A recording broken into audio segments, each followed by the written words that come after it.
What is going on, everyone? Welcome to another episode, another live of Grounded, where we're trying to give back, provide some value to those that are looking to get into land investing, land wholesaling, all the above. And if you're going to tune in, or you're you're listening later on, you're probably wondering, where's Isham? Isham is actually down for the count right now. My guy, my business partner, my co-host, the all the above, the man, the myth, the legend, is down for the count right now. He is a little under the weather. He may jump in at some point, so just a heads up. But for now, Isham is resting. We have a mastermind that we are traveling to tomorrow, so he's getting healed up and rested up. So for this episode, you guys get me, at least for now. But with this episode, I really wanted to kind of simplify things, as the past couple episodes have been pretty, I don't want to say too in-depth, but they've been a little more targeted in terms of the topic and what we've discussed. So in this episode, I really want to just try to get back, make it simple, simplify the process as best as I can in terms of, let's see, give me 1 second. Okay, cool. Sorry, I got a text.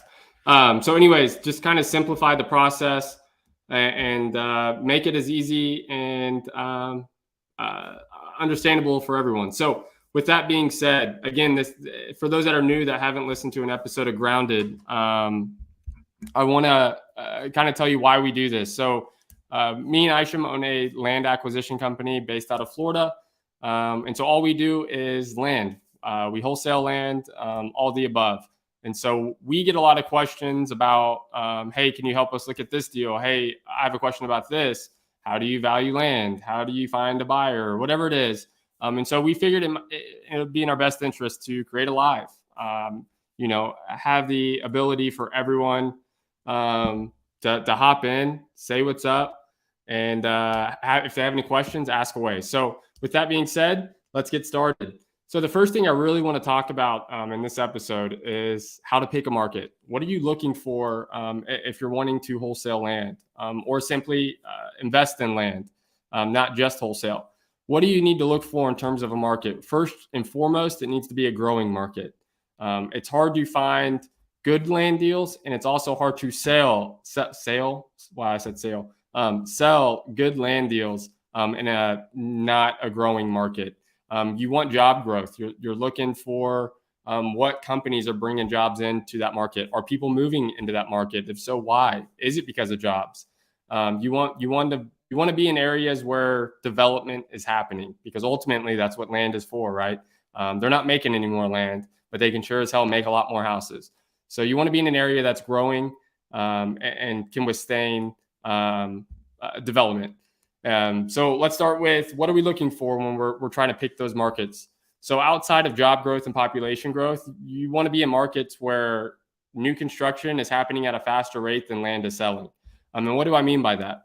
So if you can go on Zillow and pull up, sorry, my foot itches. If you can go on Zillow and pull up, what's for sale. Click the little land tab, because you can filter a house, townhome, whatever Zillow has. Click land, see how many lots are for sale.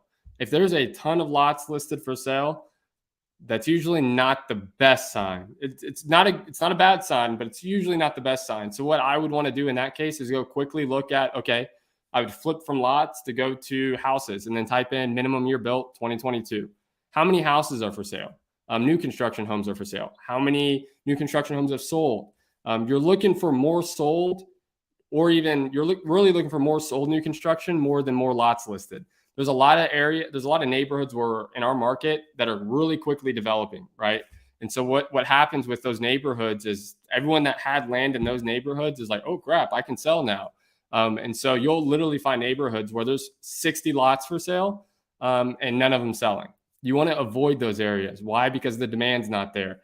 If you try to go get a lot in that neighborhood, a builder or buyer can simply pick whatever one they want. So you want to be in areas where the demand is really high, but the inventory is really low. So look for the areas where there's maybe just a few handful of lots. And when I say areas, I do not mean rural people. If you're really looking to truly wholesale land with volume and scalability, you're not going to want to do rural. You can do rural if you're looking to invest in land. It's a great strategy. If you're looking to close, put some down payment on a lot, close on it, maybe sell or finance that large parcel, then great. But for our business model, we don't do rural because we want volume, we want scale, and we want deals to move quickly. Builders aren't building in rural areas. So that's what I would do when picking a market. Look for demand and then look for low inventory of land that's listed. Now, here's a quick teaser before I move into the next topic is we do off market. We don't do anything on market. And I'll dig into why here shortly. So the next thing, types of land. Why is this important after picking your market? You need to understand what types of land there are. And what I mean by that, again, as I'll simplify it, is there's rural land. So you're talking land that's, an hour, 2-3 hours away from a major market or maybe even a sub-market. Stuff where there's no development. It's 150 acres or 200 acres or 250 acres and nothing's happening. Someone may own that land and is using it for agricultural reasons, personal reasons like hunting. They may lease that land. So rural land is something that we stay away from, but that's just one type of land there are. The other types that we focus on are infill lots. We look for stuff in major markets, sub-markets, where development is happening. I'm talking the one lot in your neighborhood that's vacant. There's homes all around it, but that one lot in the neighborhood, that's what we're after, because that's what builders are after. Why are they after those lots? Well, because there's most likely utilities. When you get into rural land, there's struggles. There's a lot of struggle to find utilities, whether that's sewer, water, electricity, gas. That can get really expensive, especially if it's super rural. So an infill lot, there's commercial type of land, which can be an infill lot, but I kind of throw out commercial as a little different than infill. Because when I think infill lot, I think of a spec build. I think of a single family home or maybe even a small multifamily like a duplex, triplex, quadplex.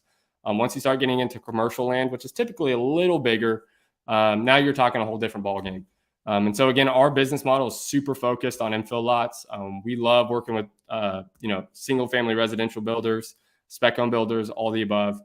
We just want to really hound and focus on that stuff. So outside of the types of land, and that was really dummy down. There's a few different ones that you can go look at. Like agriculture is literally a type of land, but again, we avoid stuff like that at all costs. So marketing methods for land is a quick breakdown. So we have the MLS. Everyone can go find land on the MLS, multi-listing service. You have, so agents. Agents is a form of a marketing, right? That's a free marketing method that you could use. You could go on the MLS. You could see what lots are listed for, call that agent, make an offer, right? We don't do that. And main reason being is agents get paid based on the sale of the property, right? So they want to maximize their price. And this isn't me talking about agents at all, but in terms of our business model, we've just found it pretty difficult to deal with that. And everyone wants to make money. So I totally get it from an agent's point of view, but that's why agents will list lots at a price where it's way more suitable to an end user. What do I mean by an end user? I simply mean someone that's going to buy that lot with their own money, take that lot to a custom home builder and say, hey, I want to build my dream home on this lot.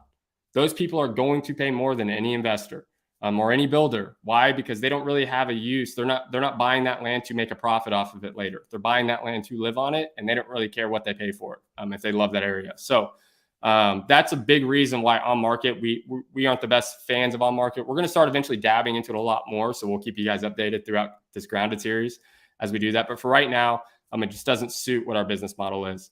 The next thing is we do cold call. That's what our bread and butter is. It's old school. It's old fashioned. I know everyone's got some fancy tricks up their sleeves that they like to do for marketing methods. Cold calls will work best for us. It's allowed us to close on multiple deals a month, make good money from it, and just kind of have that consistent and constant, pipeline being filled is from cold call, because there's no better way to build a relationship, especially when you're virtual like our business is. There's no way to better build a relationship than over the phone. If you can't do it in person, at least a conversation over the phone, you're at least going to have that really good chance of building rapport with the seller because they hear your voice, they know you're a real person, and in return, likewise. And so we do cold call. You can either pull list off a PropStream, Batch, PropWire, you name it. There's a few different sources that you can pull lists from. We've tried them all. They all work. You'll all get leads. Problem with pulling lists on land is that you'll get outdated data. Essentially, there's a lot of times where lists for land just aren't super updated like single family residential lists are. For that reason, for whatever reason, I don't know.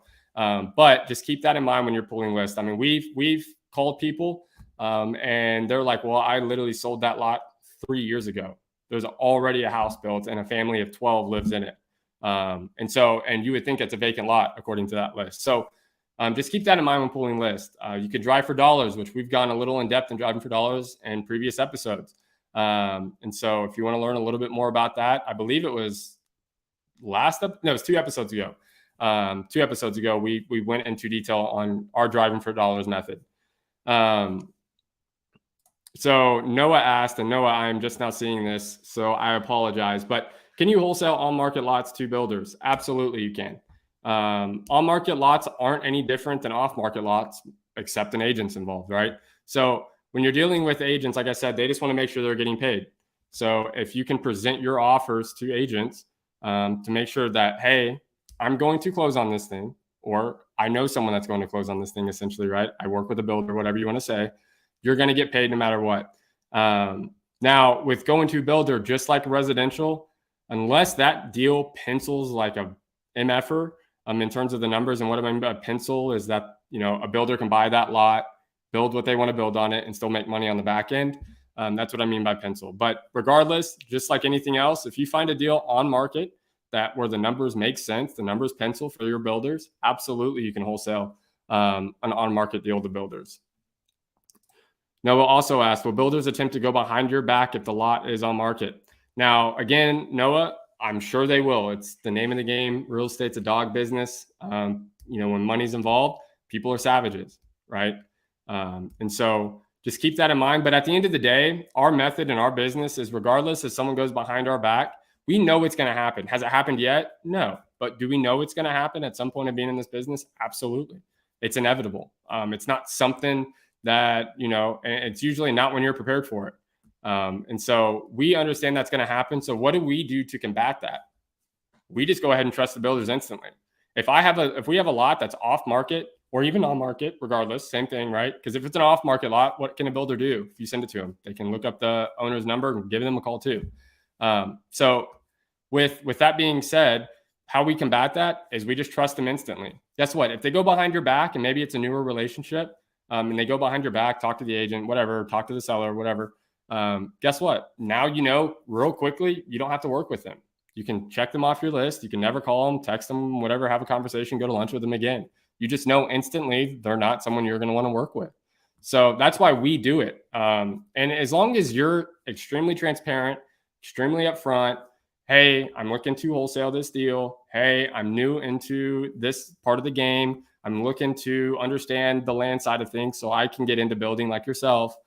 Just be transparent with these builders. That's all they want. And when you're transparent with them, they're going to be transparent with you. They're going to work with you. They're going to trust you.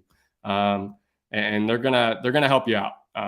Our builders that we have built relationships with have been incredible in terms of the knowledge, the insight, the willingness to help us in return has been incredible just by us being open and honest with them about our situation and what we're looking to do.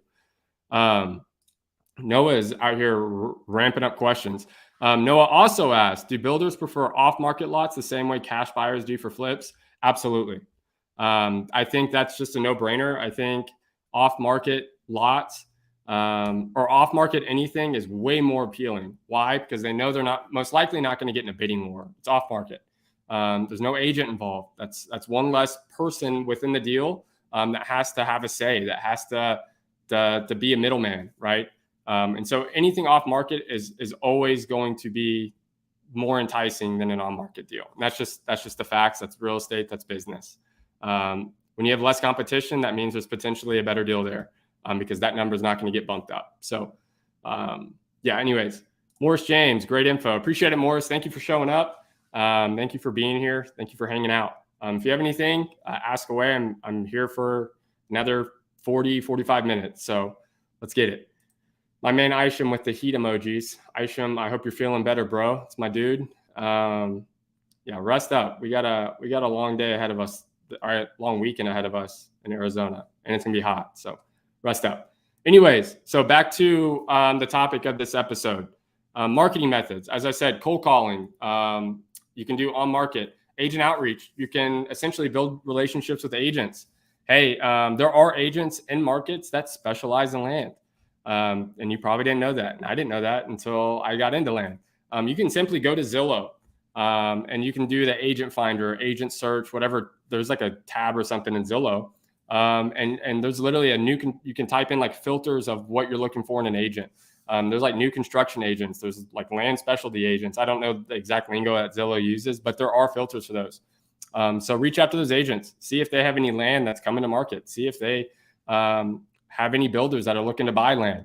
There's a lot of relationships to be had. Agents are a great resource. So utilize those agents and utilize agent outreach. So we actually have agents that send us deals, off-market deals. Hey, Tanner, here's a lot that we're looking to potentially list. Can you help me out? Would you like to sell, or would you like to buy this thing essentially before we take it to the market? Why is that a benefit to agents? Because that means agents do less work.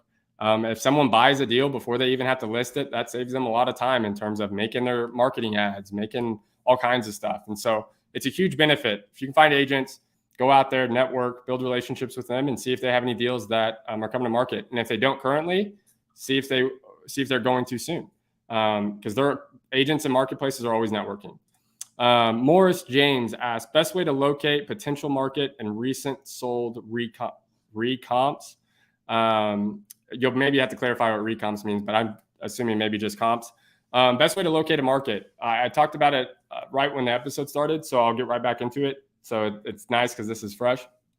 So best way to locate a market is you're looking for demand and you're looking for low inventory. And what do I mean by demand and low inventory? Specifically in land. I'm talking about, I want a lot of new construction, 2021, 2022, 2023 homes that have sold within the last 12 months, last 18 months, whatever it may be. And then I want little lots that are listed in that market. I don't want to go to Zillow, type in or put in for sale, see what lots are listed, and all I see is big red blobs of lots listed. What does that mean? Why? Because that just usually means that builders aren't building in that area. That's why lots are sitting on the market that long, and especially a lot of them. So I'm looking for a lot of yellow for sold new construction dots and a lot of very little red lots for sale. That means high demand, low inventory, go find lots in that market. And you're also looking for a lot of job growth.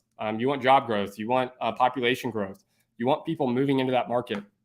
Because as I mentioned earlier, builders aren't going to build in a market where people are leaving. Now, unless you're in like California or New York or something just absolutely crazy where there's the population's insane, sure. Okay. But for the most part, if you're in more of a Midwest market or a sub-market, you're going to want to be in an area where people are moving into it, because that means the demand's going to go up. And that means builders are going to be able to sell new construction because they have to provide housing. No, you're good. You're good, Morris.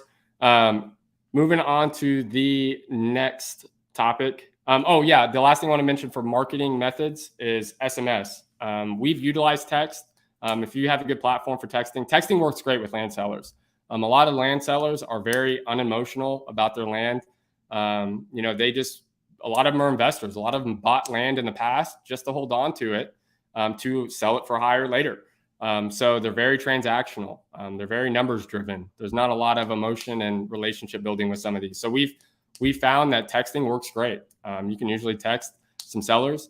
We'll throw them in a campaign and send out an SMS campaign to them. Evaluating land. I know this is very tricky for a lot of people. And so I wanted to get into this kind of quickly so we could run through some stuff that I look for underwriting and evaluating deals, and just stuff that you can pay attention to in your own market, and potentially learn, because you're going to need to learn this stuff if you're in land. Again, the way we wholesale land and the way our land business is we don't just do an offer-based model. I have two offer models, I call it. I don't know who invented it. I don't know if I invented it or what, but there's an offer-based model and then there's a builder-based model. We use a builder-based model. So what does that mean? We go to our builders, say, hey, what does it cost you to build? What are you looking to build? What do you do? Get all their information, go find deals for them, right? It's the easiest way to do land because it eliminates a lot of headache. When you're doing an offer-based model, you're simply looking at what houses and what new construction is sold in that neighborhood or that area. And you're saying, okay, builders are buying these lots at 15% of what these new constructions are selling for. Why do I think that method does not work? Well, I'll tell you. So in our market, which is a funky market, and what I mean by that is there's like sections and they're not far away, but, and I'll get a little into why this is, but you can go in one part of our market, when I'm talking 20-minute drive down the highway into one market, and lots cost 40 grand. You can go 20 minutes the other way, lots, the same size lot, it's not cleared, it needs all the utilities, and that lot can be worth 150 grand. And so why is that a thing? Well, that's a thing because, well, actually, let me backtrack real quick. So the lots for 40 grand, houses can still sell for $450,000, $500,000, right? But you go 20 minutes the other way and the lots are 150,000, but those same houses are new construction that's selling is still 450 to 500,000. So you're like, why is the disparity there? Why is that $100,000 disparity? Well, it's because of the exit strategy. So this is why it's important.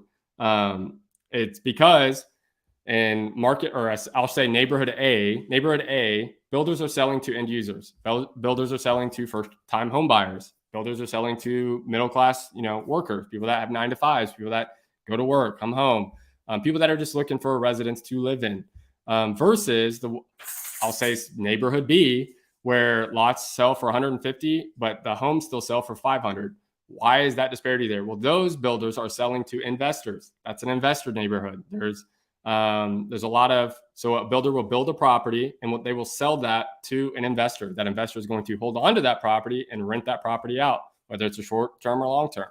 So that's why it's important to understand your market. I'm a big believer, especially when you're doing land, that really getting niche in a marketplace is the most valuable asset you're going to have. If you're trying to do land in a ton of different markets, you're still going to get deals. Sure. If you use the offer-based model, sure, you're going to get deals. But in the example I just gave, if you use 15% on one neighborhood A, the deal works. But if you use that same model of 50% of resale, you're going to be way less than what lots are selling for, right? So you're going to miss out on every deal. You're probably going to get cussed out 10 out of 10 times. Or really, I can't say that. You're going to get cussed out 9 out of 10 times, right? Because that 15% doesn't work in neighborhood B. So just pay attention to that. Understand your market. Understand what strategies people are doing. Understand where the residences are, like where end users are living. Understand where investors, where a lot of rental properties are, because that matters. That makes a huge difference in the value of land. So again, that's why we use builder base. We work all the way backwards. What can be built on a lot? And then what's the use of that property once it's built? Is it going to be used as a primary residence? Is it going to be used as an investment property? Those things matter because that affects the value of the dirt. So evaluating land, few key proponents that I look at, the biggest ones, and I'm not going to go in depth on them. We've made an episode, so I want to get through a lot of this. Biggest proponents is utilities. You need to know what the utilities are. If you're in a market like we are, where septic tanks are really relevant in Florida, then you need to understand what can be built with a septic tank on the lot. If that lot does not have access to city sewer, then a septic tank's going to have to be brought in. Well, what happens with the septic tank? A septic tank limits what a builder can build on that lot. That's just the way the Florida Health Department is. So understand the utilities. That's the number one question when you market a deal. Most likely, builders are going to ask you. That's what they always come to me for. Tanner, what is the utility situation? Do I need to tap into the sewer line, or do I need to put a septic tank in? Because that affects what can be built. If there is a sewer line, if they can tap into a sewer line, sky's the limit. As long as they follow the guidelines of what can be built on that lot in regards to setbacks, building height, all of that stuff. Sewers, that's why sewer is so important. And septic can be expensive. So again, understand your utilities, water, sewer, gas. Does it have it all? If you're dealing with infill lots in residential neighborhoods, you're most likely going to have all of that stuff. You're just going to have to figure out if it's sewer or septic, which that takes a quick phone call to the city. So whatever market you're in and whatever county you're in, city or county, just depends on where you're at. Some are different. We have to deal with both. But you'll want to call. So you'll literally Google. I saw Morris say San Antonio, Texas. So Morris would put San Antonio utility department. Boom. You're going to pull up a phone number on Google. It's going to pull up. You call that utility department. Hey, I had a quick question. I was looking to purchase this lot over on 123 Apple Street. I just wanted to confirm with you guys if city sewer was available or not. They're going to tell you. They'll usually pull it up on right there with you on the phone. They'll say, yeah, city sewer is available, or no, you'll have to use a septic tank. So get comfortable talking to people from the city because you'll have to do it a lot with land. Next is flood zones. Flood zones are important. Some of you may not have to deal with a lot of flood zones. If you're in, I don't know, Arizona, I don't know how many flood zones are in Arizona. I know there are, but I don't know how much they affect what can be built and what not. But in Florida, they can highly affect what can be built because there's regulations that are required when builders are building on a flood zone. So flood zone X, flood zone AE, flood zone A, these are all type of flood zones. Flood zone X is the golden nugget. If you have lots in flood zone X, you're high and dry. You don't have to worry about any type of flooding, nothing crazy along those lines. So if you can find lots in flood zone X, your goal. With other flood zones, there's obviously flood insurance required, which doesn't really factor in too much to a builder, but just depending on where you're at in your market. So again, understand your market. I don't want to get too much into flood zones because it varies so much. Wetlands. Again, we're in Florida. If you're not in Florida or you're not in a coastal environment, then you're probably not too worried about wetlands. But wetlands are important. If there's a wetland on the lot, all this can be found on your county GIS map. So if you're in Orlando, Orange County GIS, that's all you would Google. It's going to take you to an interactive map. You're going to have the option to filter, check a box, and it's going to say wetlands. You click that. It's going to highlight the map where all the wetlands are. And so you'll see if your lot is in a wetland. If your lot is in a wetland, you're most likely going to need a delineation report. What is a delineation report? A delineation report is essentially where the city or the county or whoever will send, or a company will send a biologist out to the lot, and they'll make sure that there's no protected species. What do I mean by protected species? Well, protected species can be anything from a flower to a tree to a snake to an insect. There are all kinds of types of protected species based on your state, your county, your jurisdiction. So when wetlands are involved, biologist is going to have to go out there. Now, wetlands can be built on. Just because there is wetlands on a property does not mean it cannot be built. But just know it's going to be a lot harder to move to a builder, and there's a lot more money involved. For us, we were just working on a deal where a delineation report was done, and it would cost about $30,000 for a builder to mitigate, basically getting all the permitting, everything done to where this lot is finally able to go vertical or build on. And that was about a 3 to 6 month process. So you're talking that builder were to buy that lot, he's going to have to pay around $30,000 to get all this other extra stuff done, just for the wetlands, wait 3 to 6 months until he either gets approved or denied. And then once he gets through the mitigation of that delineation or the mitigation for that wetland, now he has to try to go get his permits, his building permits, all that stuff done, which is more money. So when you're working with wetlands, make sure that you get a deeper discount. You don't have to know all what a delineation report does. You can Google it, but just know there's extra costs involved and time. And time is a killer to builders. The last thing, when you're just looking at land, understand what's being sold in that area. Specifically that neighborhood, if possible. If you're in a decent sized neighborhood, look what's being sold in that neighborhood. Look what the average homes are selling for. If they're all selling between $450 to $550, perfect. That's an easy target. Because why? Because a builder is going to be able to project what his build is going to sell for. And all building and construction all builders want is to be able to predict what's going to happen as best as they can. It's real estate. Shit happens, right? The market changes, everything changes. Construction costs go up, down, it fluctuates. That's the market. That's real estate. But for the most part, builders want to be able to predict what's going to happen. Hey, if I buy this lot for X amount of dollars and it cost me X amount of dollars to build per square foot, I know I'm all in at X amount of dollars. So I need to sell for X amount of dollars to make X amount of dollars. It's simple as that. That's why land is so beautiful in terms of working with spec home builders, because you don't come across foundation issues and inspections. You don't come across roofing issues or termites or whatever that kind of stuff happens or flips where you're going into a flip. That can certainly happen, and that throws off a whole budget. So land is very predictable in that regard, which is what makes it so great. Not easy though. I don't like when people say land is easy because it's not. Anyways, so the next thing I want to get into is who buys land.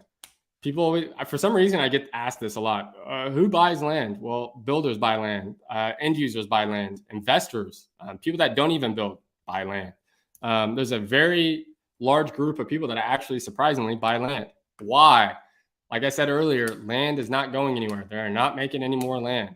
You can make a lot more buildings, but what does that do to land? That shrinks it. There's not as much land available.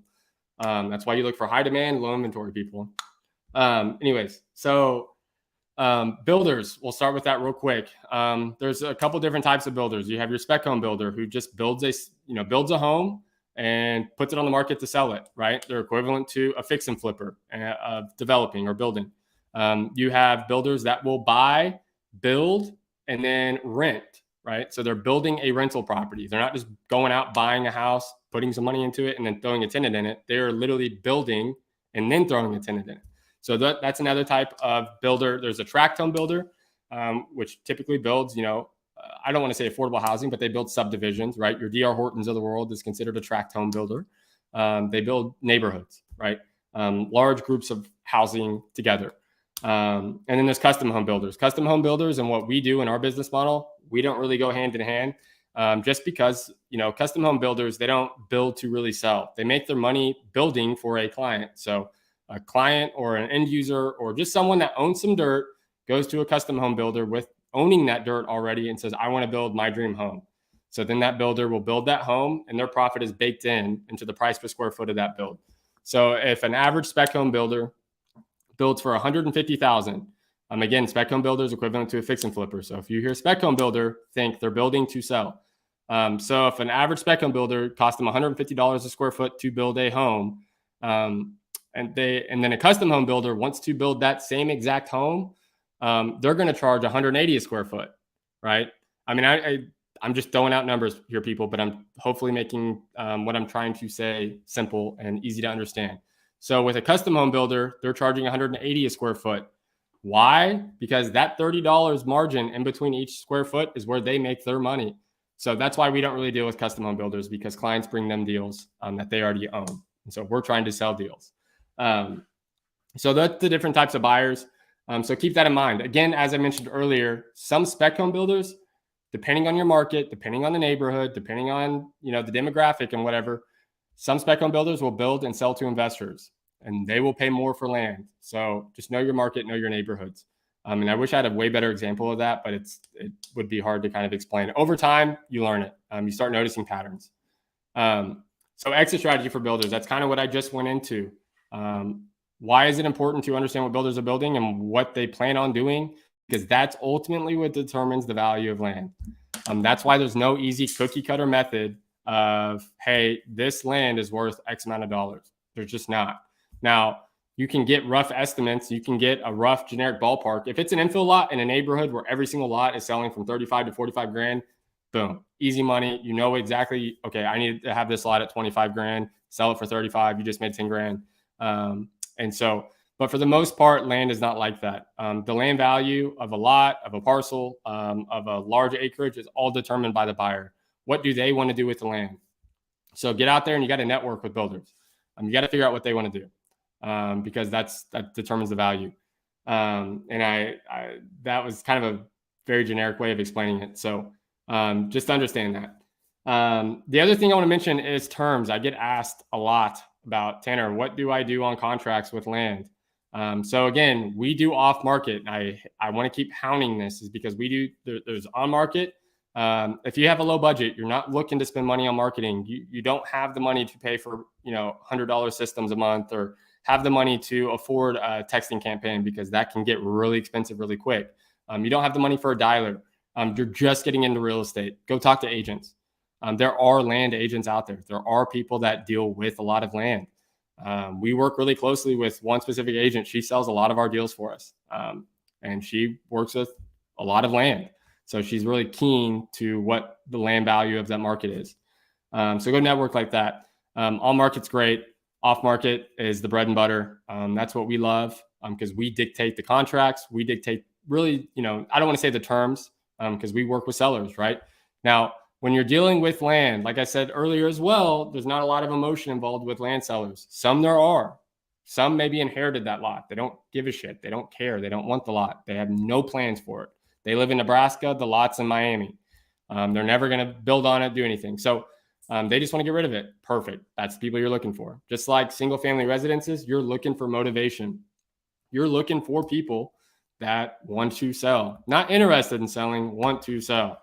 If you try to find people that are just interested in selling, you're going to get worn out from it. They're going to beat you like a pillow of bricks just because, they're just trying to get offers.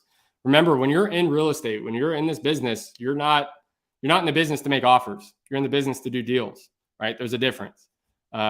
If you feel like and I know how it is when you first start and you get someone that, is like, yeah, I'm thinking about selling, or yeah, what's your offer? I'll think about it. You're like, yes, I got someone that's interested. But at the end of the day, those most likely aren't people that are going to do business with you. They're just going to spin your wheels. You're going to waste your time on people that aren't going to, you're not going to be able to do a deal with. So you want the people that, yeah, I'm actually looking to sell. Yeah, here's the breakdown.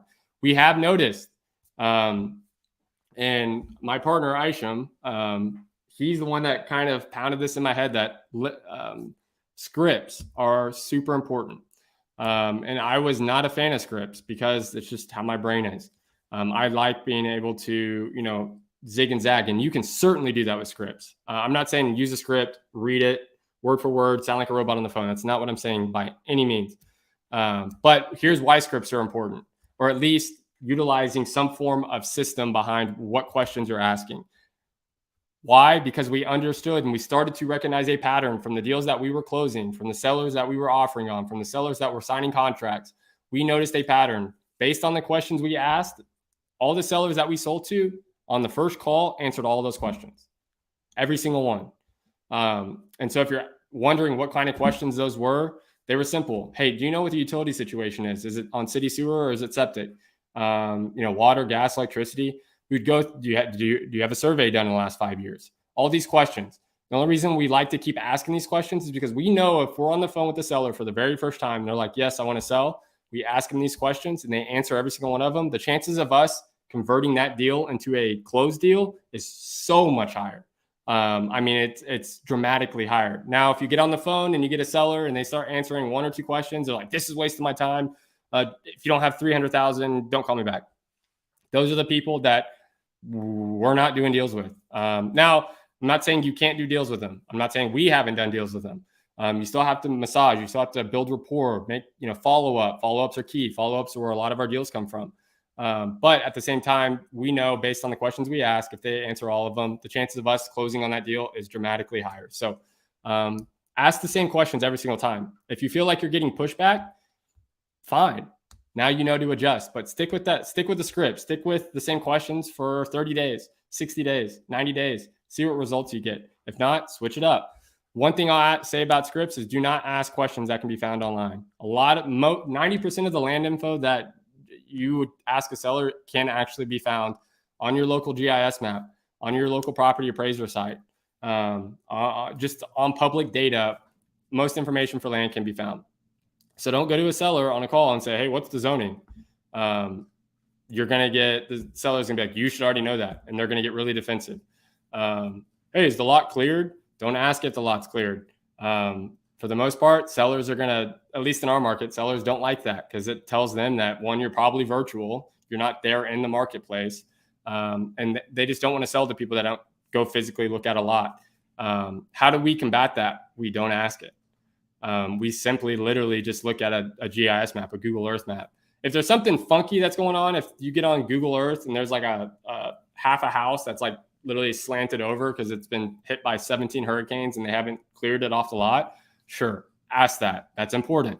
You want to make sure there's no structure on the lot. If there is a structure on the lot, what is it? Is it a house? Is it an RV? Is it a trailer? Is it a storage shed? We are going through 2 transactions right now. One actually just closed where the sellers have storage sheds and equipment in these sheds. One seller wants to take the sheds off the lot. One seller wants to take the stuff out of the shed, but leave the shed on the lot. So why is that important?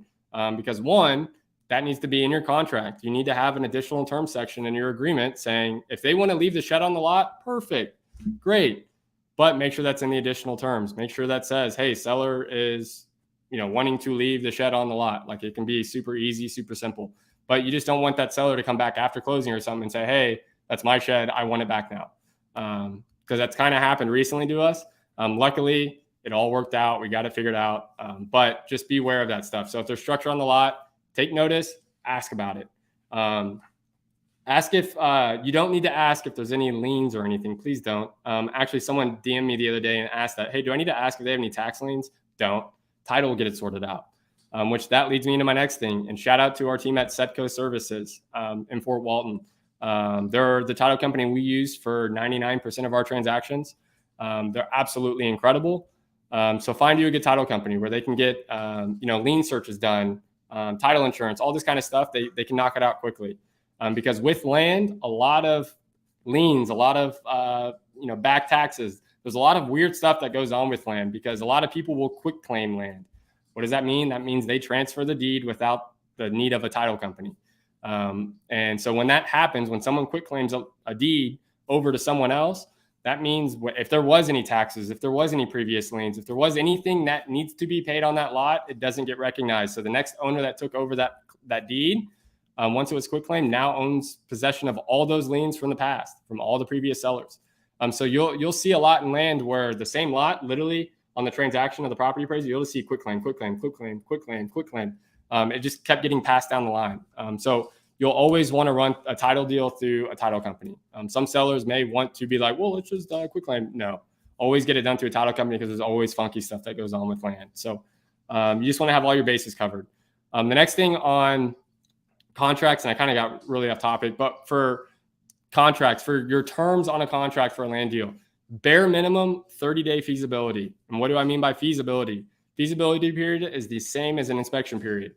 If you're used to wholesaling traditional real estate like I was, you're used to hearing inspection period. That's what's on contracts. That's what everyone says. That's the lingo. But in land, it's technically called a feasibility period. That's the lingo that builders will use. That's the lingo that many will use when referring to a land. On vacant land contracts, if you're going through an agent, they're not just going to they shouldn't send you a standard, FAR bar. FAR bar is a Florida real estate contract, but whatever state you're in. So a standard real estate residential contract, they should be sending you a vacant land contract. And so that will have feasibility on it. Some will have inspection, but most will have feasibility. What's up, Lamarius? Good to see you, man. And I think, okay, it's 2 minutes ago. Yeah. What's up, man? So minimum 30-day feasibility. Why? Builders need to have stuff verified. Most of it being utilities. They want to check setbacks. If a lot is like on a corner lot, they want to make sure that the setbacks for that zoning allow what they want to build. So they're going to look at, during the due diligence or feasibility, they're going to look for the setbacks. They're going to look for if they need to get a variance done, they're going to work on getting that process completed. They're going to work to see what the utility situation is. If there's not city sewer ready to be tapped in, meaning the city sewer is on the street, they need to see how far the closest city sewer line is. Sometimes that takes a little bit of time. Sometimes the county or the city has to send a linesman out to find where the city sewer line is and estimate the estimated feet that it's going to require for a builder to pull that sewer line to that lot. Again, if a builder has to pull a sewer line to a lot, that's extra money, right? It's not always necessary. Some builders, if they're building one home and the sewer line is 600 feet down the street, they're most likely not going to pull the sewer line down because it's expensive. It's very costly. And so they're going to have to put a septic tank in. So Noah asked, sorry, I'm just not seeing this. Noah asked, what is the most effective way to build a relationship with a dry personality builder? This is the best. You tell them you're a dog and you're going to buy their company if they don't respond. No, I'm just kidding. Don't say that. But someone with a dry sorry, my dog's barking, wanting to go outside. Dixie. Someone with a dry personality is going to, you need to break down the walls. You need to break down and figure out not so much why they're dry, but what their business model is. Because once you start talking numbers, usually people that are dry personality, especially builders, they're just so transactional. They've got a lot on their plate. They just want to talk numbers. So don't try to beat around the bush and ask little questions to try to build a relationship. they have a super dry personality, get to numbers of a deal, talk about deals. Because that's ultimately what's going to, lower their walls to where you can eventually get in there and start building that quality relationship. So I got super thrown off there. I'm having to dog sit, so it's just incredible. Anyways, Moises, did I say that right? Moises, where do you recommend sourcing vacant land contracts from? Sourcing vacant land contracts. I'm assuming maybe, and clarify me if I'm wrong, but do you mean get a vacant land contract? Vacant land contracts, you can go to a title company, go to your local title company, ask them, hey, do you have any vacant land contracts? They've seen so many. You can go to whatever state you're in, type in your state, type in vacant land contract. There's usually a realtor association, and most likely you can get a vacant land contract for free just by downloading it off of the real estate, whatever local real estate jurisdiction there is. Vacant land contracts are way shorter usually than residential because there's not all kinds of weird financing. There's a lot it's pretty cut and dry. Our vacant land contract is basically 3 full pages and like a page, or it's like half a page with the signatures take up the other bottom half. So super simplified. They're easy to find. Moises, DM me on Instagram, at Tanner Santucci, and I could probably send you a copy of our vacant land contract. But go to an attorney or your title company and have them review it if you're in a different state, because ours is based in Florida. So make sure that whatever contract you're using is state specific to you, because some states and some jurisdictions require certain things to be in contract. So make sure you get that done. But yeah, DM me at Tanner Santucci. Noah, when wholesaling on market houses, we typically need a $30K discount off list price for a buyer to be interested. How much of a discount do these builders need off list to be enticed? Great thing about builders, it totally depends on what the numbers are. Most builders are looking to make an ROI of 20 to 25% off of a build, a spec home build. Again, depending on the market, depending on where you're at. But 90% of what I've seen is 20 to 25%. So what does that mean? That means if a builder builds let's do something super easy. If a builder builds $100,000 home and sells it for $100,000, he's looking to make 25 grand off of that build, right? So that means there's 75,000. So if it cost him 50 grand to build that lot, or build on that lot, and it cost him 25 grand to buy that lot, so he's all in at 75,000. He sells the house for 100,000. He just made 25 grand. That's a 25% ROI. That's what most builders are looking for. So as long as that as long as that deal pencils to where that builder can make 20 to 25%, the discount really shouldn't matter, because builders aren't too great. They don't really care about what other stuff's selling for. They care way more about, am I going to make my money? That's all that matters ultimately. That's the great thing about land. Builders are very, again, transactional. It's all numbers driven. Unlike where, I got to look at this comp. This was a 3.2, but mine's a 3.1. How do I make a second bet? Like, we don't have to worry about that with land. So as long as the numbers pencil, you should be good. Noah also asked, is there any list source that has been as beneficial and less time consuming as GIS driving for dollars? So in terms of results, no.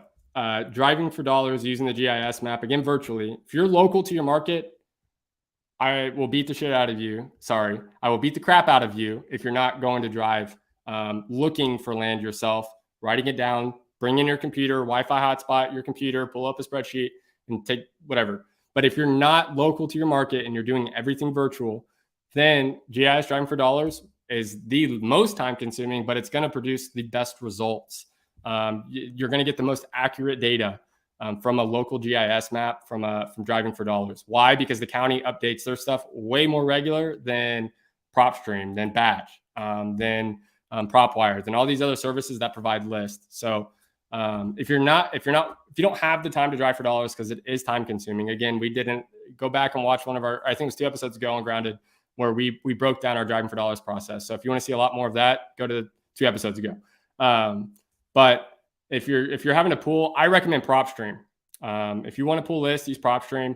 We are dabbing into PropWire, which PropWire is actually free, people. So if you want to get into land and you don't have the capital to spend on monthly softwares, then look into PropWire. It's free, but the data is great. It's actually Jerry Norton's software. So that's what I highly recommend if you don't want to drive for dollars. EJS, thank you for this live video. Lunch is over, back to work. Go get him, Tiger. Go get them. That's why you got to get into land, so we can get you out of that W-2 and get you into entrepreneur hat. Anyway, so that's kind of the quick breakdowns. I do want to get back real quick before I start trying to wrap this up. If you have any last questions, please submit them now. I have another podcast Isham and I need to hop into at 4. So I've got a few minutes left. So if you have any last minute questions, hop in, ask these questions. I'll get them answered. But until then, just pay attention. The best thing I will say about land, and I don't want to say the best, I will say the most way to maximize your land deals is by understanding your neighborhoods in your market. It's not even close. Sure, do you need to understand utilities? Sure, do you need to understand setbacks? But you don't need to memorize this stuff off the top of your head, people. Only reason I can name setbacks for certain zonings off the top of my head now is because I've looked at so many damn deals. That's all it takes is repetition. Like anything in life, to be, consistency creates results, and results equal success. So just do whatever method you're going to do in land, make sure you're doing it consistently. Now, you can do seller finance. If you're a seller finance, you just crave seller finance, you just want to get deals on terms because you feel like a real estate entrepreneur, then understand that you can do terms in land. It's actually, builders actually love it. I will say the most basic terms that you can do, the pitch, if you're like, what terms do I offer? Do a 30-year amortized loan. Now the down payment depends, but 30-year amortized loan, 5% interest, with a 5-year balloon and no prepayment penalty. It's huge. Builders want to build and sell before that 5-year balloon. But that's just a real quick terms, dig into it. Down payment just totally depends on the neighborhood, the area. You don't have to, on a $100,000 lot, you don't have to put a $5,000 down payment. You can actually get away with a $40,000 down payment sometimes, because these builders are willing to pay a little more. So I understand that terms are available. And if you're comfortable with that, go crazy. So Morris James asked how to access GIS driving for dollars. So Morris, I believe you said you're in San Antonio. So what you would want to do is go to Google, type in San Antonio GIS map, just in the Google search bar. It's most likely it's going to be one of the first one or two items that pop up on your Google search. And it really should say, if it's a county, I don't know what counties are in San Antonio, but if there's multiple counties, understand what counties you're in because it may be county based. But for the most part, just type in San Antonio GIS. It's going to pull up a link. Click that link. It's going to take you to an interactive map. It should take up your whole screen. You shouldn't have to search for it and anything. And then you'll be able to search an address and you'll get filters. You can put wetlands, flood zone, zoning, just depending on the county. If you're in a really, I don't want to say a low income county, because there are counties across the country that just don't have the money of a major market. Sometimes the GIS maps are very minimal. So I highly recommend being in a major market. So in San Antonio, you should have no problem. The GIS map there should be solid. And so Moises, I always feel bad. I hope I'm saying that. Have you dealt with builders that prefer giving you a percent-based referral fee of purchase price first assignment? Yes and no. Here's what I mean by that. We've had builders. We actually had a builder, one of our best builders, come to me yesterday and say, hey, I've got this entitled land I want to sell. Can you go use your network and go sell this thing for me off market, and we'll work out a fee. So I don't know if that's totally equivalent to a percent base, but every builder that we work with that's bought from us, they know our process. We make sure we're extremely transparent. It's assignments. We're looking to make money by assigning you this deal. And we still make sure that we're not just assigning deals at market value. We are getting deals deep, and we are assigning under market value. So even builders, we've never even had pushback on builders with our assignment fees, no matter how big, because we are still giving them in a phenomenal deal. And so, no, I haven't really had a percent-based referral fee, but I'm sure it's going to happen. Have you actually had that happen? I would be totally curious. If you've had that happen, please let me know. I know we're running out of time, so if you need to DM me on Instagram at Tanner Santucci, feel free to do so. And I'd love to have that conversation and see if that's happened to you. But outside of that, peeps, guys, I thank everyone so much for staying tuned, listening, partaking, and asking these questions. These questions are phenomenal. They're going to help a ton of people.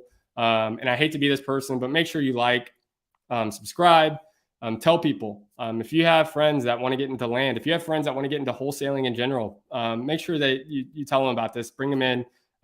We'd love to answer any questions, answer questions from you. So if we're live every Wednesday at 4 p.m. Eastern time, 3 p.m. Central time. So every Wednesday, I'm going to be right here. If you guys have questions, hit us up, like, subscribe, help us, keep getting awareness on this podcast. So for that, I want to thank everyone for showing up. Y'all are the absolute best. And I talked for a whole hour. This is insane. So I'm sweating. Y'all have a great rest of the week and even better weekend. See you, Pete.